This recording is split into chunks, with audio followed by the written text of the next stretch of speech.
பிதா, குமாரன், பரிசுத்த ஆவியின் திரியேக ஆசீர்வாதம் நம் அனைவரையும் ஆசீர்வதித்து காப்பதாக. ஆமீன்.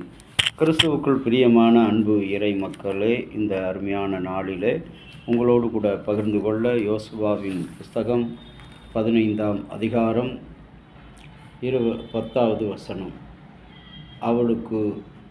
அவன் அவளுக்கு மேல் நூறூற்றுகள் கீழ் நூறூற்றுகள் என்னும் இடங்களை கொடுத்தார்.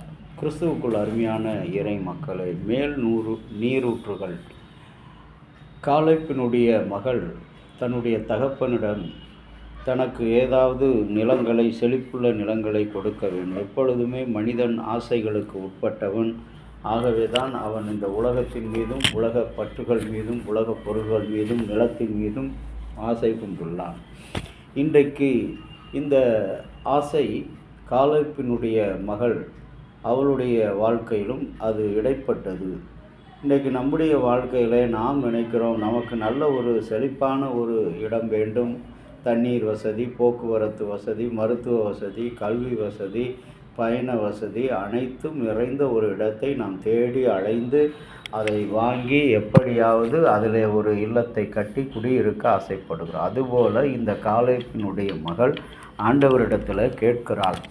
கேட்கும் பொழுது ஆண்டவர் அவனிடத்தில் காலேப் அவனுக்கு மேல் நீரூற்றுகள் என்று சொல்லும் பொழுது அதனுடைய அர்த்தம் என்னவென்று சொன்னால், பரலோகத்திலிருந்து வருகின்ற ஆசீர்வாதம்.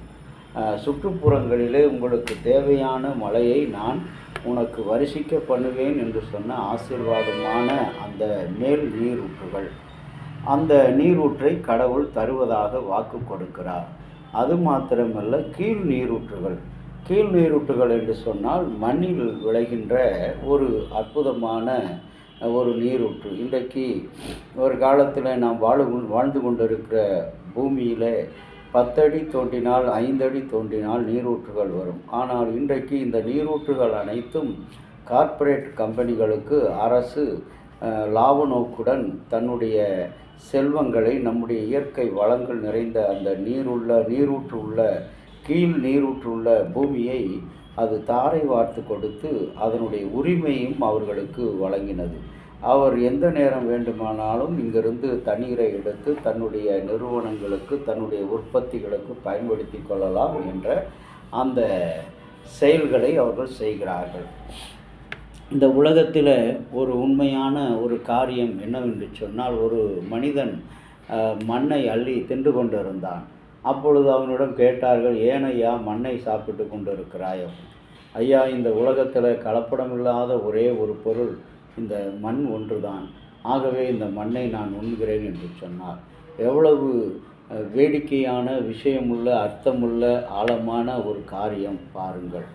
ஆண்டவர் தன்னுடைய பிள்ளைகளுக்கு மேல் நீரூற்றுகள், வானத்திலிருந்து நீரை வருஷிக்கிற அந்த நீரூற்றுகள், மேல் நீரூற்றுகள் என்று சொல்லும்போது மேகத்தை குறிக்குதும். மேகம் திறக்கணும், மழையாய் பெய்யணும் அந்த நீரூற்றுகள். கீழ் நீரூற்றுகள் இயற்கையில் கடவுள் உனக்கு கொடுத்திருக்கிற இந்த பூமி, ஆதாம் ஏவாளிடத்தில் பூமியை பண்படுத்தவும் பாதுகாக்கவும் நான் கொடுத்தேன். ஆனால் இங்கே பலருக்கு சொந்தமாக்கப்படுகிறது. இந்த நிலை மாற வேண்டும். இன்றைக்கு கிறிஸ்தவர்கள் மத்தியிலும் கூட இந்த பேராசை அதிகமாக பூமியை சொந்தமாக்கி கொள்ள வேண்டும், பங்கு போட்டு கொள்ள வேண்டும். திருச்சபை மிஷனரிமார்கள் இந்த திருச்சபைக்காக வாங்கி வைத்த அனைத்து இடங்களையும் இன்றைக்கு விற்று காசாக்கி தன்னுடைய லாப நோக்கத்துக்காக செயல்படுகிற திருச்சபையினுடைய மக்கள் அந்த வாழ்க்கை மாற வேண்டும்.